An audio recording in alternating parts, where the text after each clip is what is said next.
How can we tell if we're a winning product or a bad product? So first, meron ako dito criteria. So meron ding mga categories, kunting taas, kunting baba, pero in average 90 days price, dapat profitable pa din siya. Yan yung point. Next topic will be fundamental of profitable products and understanding Amazon listing. How can we tell if we're a winning product or a bad product? Actually, it always depends on perspective of your client or ano yung mga gusto niya sa product. Ano yung gustong product niya ibenta. Ano yung ideal para sa kanya na ibentang product. Pero ngayon, ibibigay ko sa inyo kung ano yung average or kadalasan na hinahanap ni client na mga products sa online arbitrage. So first, meron ako dito criteria. Ito, client ko siya ngayon. Ito yung criteria nila. Then, once mahanap yung product na to, it means good na yun sa kanya. Okay? Number one talaga dyan is bawal si Amazon. Kasi, yun nga, sabi ko kanina, pag nandyan si Amazon sa list, si Amazon mismo yung benta sa product na yan is mahirap kasi si Amazon na nga yan. Tapos, kung sa Amazon platform pa tayo nagbenta. So, ang hirap i-repeat. So, kadalasan si client, pag nandyan niya si Amazon, auto skip talaga. Okay? So, meron ding mga categories na nag-a-avoid si client. Meron ding iba dito. Hindi lahat. Pero, may mga client din na naghanap ng clothes, shoes, pero kadalasan ayaw nila. May bags, hats, and glasses, fashion, jewelry, gloves. Kasi ang reason yan is madaming variation. Okay? Ibig sabihin kung madaming variation, yung sales volume niya is nahati sa mga variation. Pero may mga client pa din na ito yung nililist nila. Ito yung binibenta. Mas trip nila. Like, especially yung mga brand na Nike, brand na Adidas, shoes, Hoka, na brand, On, yun. So, yun yung trip nila. Pero yung mga sunglasses, minsan na ayaw din nila yung mga product na breakable or yung mga fragile. Okay? Meron yung iba na nag-risk pa din kasi okay lang sa kanila na pumastos ng extra para sa bubble wrap, yun, para hindi babasag yung product o yung extra fees or extra effort para mag-prep ng product. Okay? So, yung iba ayaw nila ng books.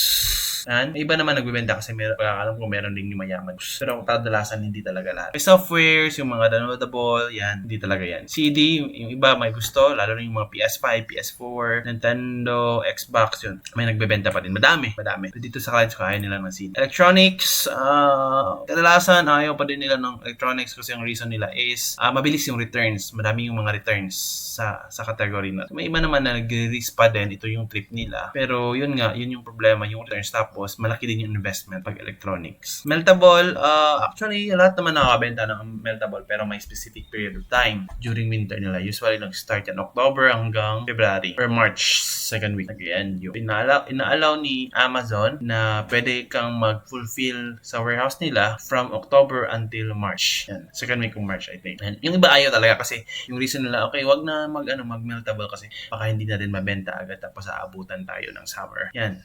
So, skip na. Hazmat, hindi talaga tayo makakabenta ng except kung ma-approve tayo, kaya allow tayo ni Amazon na makapag-ship, makapagbenta ng hazmat products. Okay? Dito naman, yun yung mga prohibited. So, pag wala dito, o yung product mo na nahanap, wala dito sa listing na ito, yung gusto ni client, ibig sabihin good product na yan. So, meron ding buy cost. Yung iba, wala silang limit kasi siguro mayaman sila or mas malaki yung capital nila, mas malaki pera na willing nila ilabas para mabenta. Pero, kadalasan, yung ibang seller, yung mga matatagal na nagbenta sa Amazon, nagli-limit talaga sila. Minsan hanggang $20 lang, maximum na yan na buy cost. Kasi ang reason nila niyan is pag mura lang nila binibili yung product, mas lesser yung risk. At isa pa, pag mura lang din nila nabibili yung product, ibig sabihin mas madami silang nabebenta na product. Mas malaki yung invent. Kahit malugi yung isang product, matangk yung isang product, meron pa naman. Tapos konti lang yung lugi. So yung reason. Yung iba naman is siguro nasisilaw para sa akin possible siguro nasisilaw sila sa profit kasi pag mas mahal yung product, mas mataas yung profit.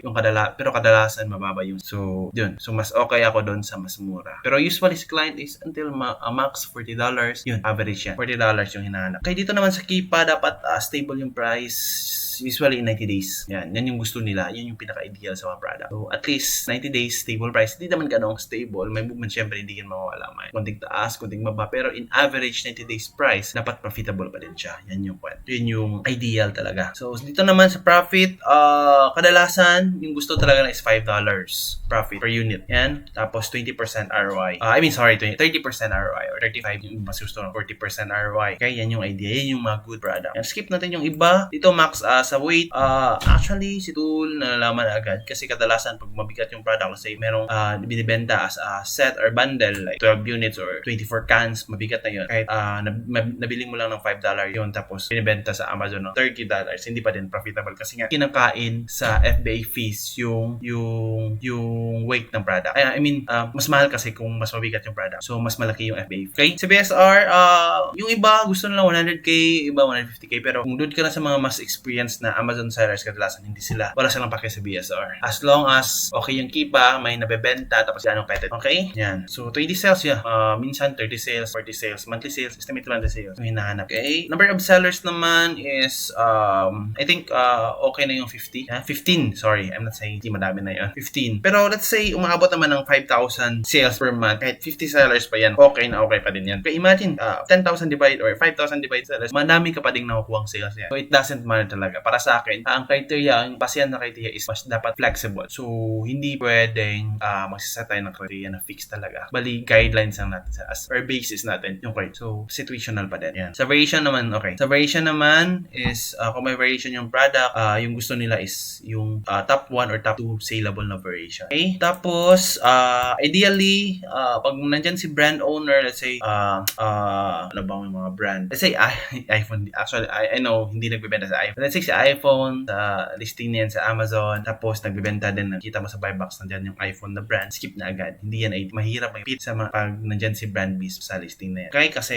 may tendency na pwede kang mag-out sa listing, pwede kang ma-report, at isa pa is hindi ka rin mahaka. Okay? Yan yung kadalasan, yun yung pinaka-ideal. And overall, yung pinaka-importante tignan is dapat double yung product at least $5 to 30 ROI. Tapos yung sales volume mataas. Let's say, merong nabibenta at least 20 sales, monthly sales. Yun yung pinaka-ideal na good product. Pero dapat, syempre, dapat match. Same number of quantity. Let's say, kung pack of 3 dito, dapat sa supplier pack of 3 din. Or multiply mo into 3. Parang ganun. Yun. Tapos, same ng size, same ng color, same ng lahat-lahat. Okay? Yan yung basihan kung product ay good or hindi. Thank you.